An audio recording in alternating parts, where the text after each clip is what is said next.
आनंद दुबे जी। आनंद दुबे जी, इस पर आपकी टिप्पणी। अब बीजेपी चित्रा को जी क्यों दोष नमस्कार। देना, उनके भी विधायकों की सदस्यता जा चुकी है। ऐसे इसी तरह के कुछ मामलों में थोड़े अलग है चित्रा जी मामले उनके। नमस्कार। हाँ, लेकिन देखिए जो सदस्यता तो चली गई बीजेपी के विधायकों की। सूरत कोर्ट का जो निर्णय आया है हम उस पर टिप्पणी नहीं करेंगे, लेकिन हम सवाल उठाएंगे टाइमिंग को लेकर। जब 1 महीने के भीतर उन्हें उच्च न्यायालय या सर्वोच्च न्यायालय जाने का समय मिला है, उसी सूरत अदालत ने उन्हें बेल भी दे दी है। उसके बाद हम सुनते थे कि ईडी, सीबीआई, चुनाव आयोग, इनकम टैक्स ये तो दबाव में काम करती है। ये पहली बार सुन रहे हैं कि लोकसभा का सचिवालय भी दबाव में काम करता है। इतनी जल्दबाजी क्यों? यदि कल सुप्रीम कोर्ट, हाई कोर्ट में ये बरी हो जाते हैं, ये निर्दोष हो जाते हैं, केस जो है सेट असाइड हो जाता है, तो क्या फिर उन्हें आप चुनाव लड़वाएंगे? फिर आप उन्हें संसद का सदस्य बनाएंगे? और मैं तो सुन रहा हूं एक हाथ आगे जाकर कि चुनाव आयोग इस आनंद फानन में है कि अप्रैल में वो उपचुनाव भी करा सकता है वायनाड में। मतलब इतनी जल्दबाजी एक विपक्ष के बड़े नेता के ऊपर ही क्यों? क्योंकि राहुल गांधी जी जेपीसी की मांग कर रहे हैं, राहुल गांधी जी विपक्ष के मुखरता से एक आवाज उठा रहे हैं सरकार के खिलाफ, इसलिए ये आने वाले समय में लोकतंत्र की हत्या के समान है। इसीलिए सभी पार्टियां प्रतिक्रिया दे रही हैं कि ये एक तरफा निर्णय क्यों? देखिए हम कोर्ट अदालत का बहुत सम्मान करते हैं। अगर कोई कानून बना है सभी नेताओं पे लागू होगा, कोई बात नहीं। लेकिन अगर 1 महीने का समय है, उस 1 महीने में हम आज चले जाएं, हम 10 दिन बाद चले जाएं या हम 29वें दिन जाएं, वो हमारे विवेक बुद्धि पर, हमारे वकीलों पर निर्भर है। लेकिन आप कौन होते हैं सचिवालय के ठीक है सदस्य या सर। सचिव लोग, जो आप तुरंत उनकी सदस्यता को निरस्त करते हैं इसलिए कि राहुल गांधी जी आगे अपनी जनता की लड़ाई न लड़ पाए? ये तो बड़े हैरानी वाला, मतलब हम बड़े बड़े वकील, बड़े बड़े जज, ये तो आशुतोष सब यहाँ श्रीवास्तव आके जी, जीरो हो जाएंगे। ठीक है, अब वकीलों की राय ले लेते हैं। वकीलों की राय ले लेते हैं। दोनों ही पक्षों के वकील अपनी अपनी बात रखने के लिए मौजूद हैं। आशुतोष श्रीवास्तव जी, सबसे पहले आपका रुख करते हुए, इतनी जल्दबाजी क्या थी? उनका ये कहना है कि हम आज जाते ऊपरी अदालत में, हम 10 दिन के बाद जाते, लेकिन आनंद फानन में उनकी सदस्यता रद्द करने का क्या औचित्य है? क्या सब आपस में मिले हुए हैं आशुतोष जी, और नियम क्या कहता है इसको लेकर? देखिए, उनको तो किसी ने रोका नहीं है, वो जब चाहें अपील में जा सकते हैं। बल्कि जब लोअर कोर्ट, जो जुडिशियल मैजिस्ट्रेट सूरत का जो कोर्ट है, जब उसने कॉग्निजेंस लिया था इस इशू को लेकर के, वो इसको भी वो चैलेंज कर सकते थे हायर कोर्ट में, और उसके ऊपर भी वो स्टे ला सकते थे, या फिर वो हाई कोर्ट में क्वैशिंग में जा सकते थे 482 सीआरपीसी में, उसको क्वैश भी करा सकते थे। उनके पास सारे जो लीगल ऑप्शंस हैं वो तो अवेलेबल हैं, उसमें कहाँ वो कोई भी उस पर ऑब्जेक्शन नहीं ले रहा है।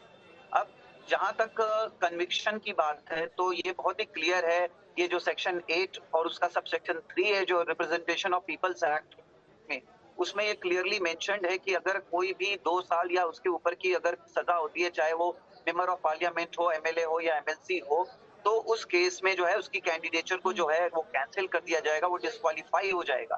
तो इसी डिस्क्वालिफिकेशन को, इसी प्रोविजन को ही अप्लाई यहाँ पर भी किया जा रहा है। और ऐसा तो है नहीं कि ये पहली बार हुआ है, ये तो पहले भी हो चुका है, चाहे वो लालू यादव हो या जयललिता हो या कितने सारे ऐसे एग्जाम्पल्स हैं जिसमें ये किया गया है।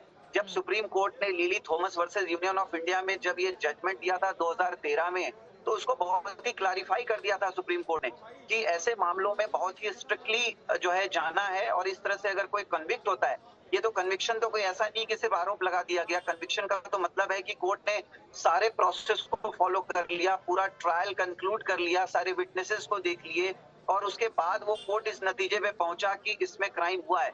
मैं ये नहीं कहता कि इसको चैलेंज नहीं किया जा सकता, इसको तो चैलेंज वो कभी भी कर सकते हैं, बट सवाल ये है कि जब कन्विक्शन हो चुका है तो कन्विक्शन को तो मानना पड़ेगा। जब वो अपील में जाएंगे तो ऐसा कोई जरूरी नहीं है कि कोर्ट स्टे दे ही दे या ये जो कन्विक्शन है वो बिल्कुल रिवर्स हो जाए। आज की डेट में यही ऑर्डर है और यही ऑपरेटिव है। उस स्थिति में क्या होगा? अगर स्टे आ जाता है उस स्थिति में क्या होगा? मेरा ये सवाल है आपसे। अगर वो अपील में जाते हैं और अपील में उनको स्टे मिल जाता है, और अगर कोर्ट ये कहता है कि ठीक है हम इसको अपील को सुनेंगे, अभी हम इस ऑर्डर को स्टे कर रहे हैं, तो इसका मतलब है कि उस ऑर्डर का जो ऑपरेशन है, उसका जो इफेक्ट है, वो टाइम बीइंग के लिए उस पे स्टे लग जाएगा, उस पे रुकावट आ जाएगा।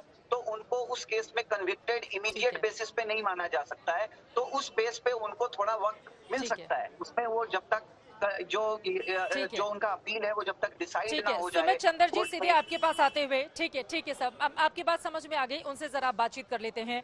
अब 2013 में जो अध्यादेश फाड़ा था राहुल गांधी ने, कई बार कहा जाता है इतिहास आपके सामने अलग अलग रूपों में आता है, इस तरह की मुश्किलें उन्हीं के लिए पैदा करेगा, कांग्रेस पार्टी के नेताओं ने सोचा नहीं होगा। अब जरा ये बताइए, कांग्रेस पार्टी के पास अपने नेता के लिए आगे क्या ऑप्शन बचते हैं, और क्या वास्तव में जानबूझकर देरी की गई है ताकि अपनी राजनीति को भी थोड़ा चमका लिया जाए, या इंतजार किया जा रहा था कि हम आराम से कोर्ट में जाएंगे और दरवाजा खटखटाएंगे राहुल गांधी को राहत देने के लिए? ऑप्शन कांग्रेस के पास, राहुल गांधी के पास क्या है?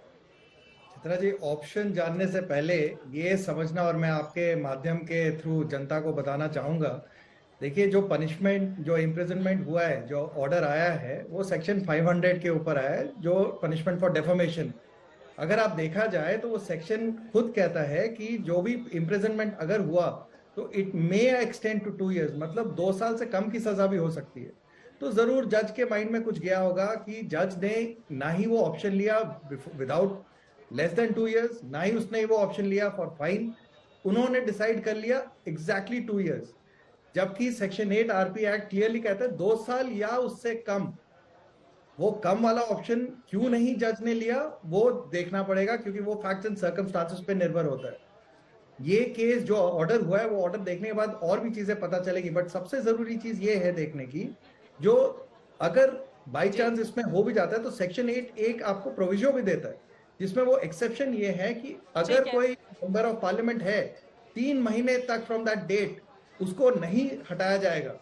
चलिए आपने 3 महीने भी एग्जैक्टली वो कर लिए या जल्दी में किए, बट उनको अपील देने का, अपील में जाने का टाइम देना अनिवार्य है section 8(3) of the representation of peoples act में।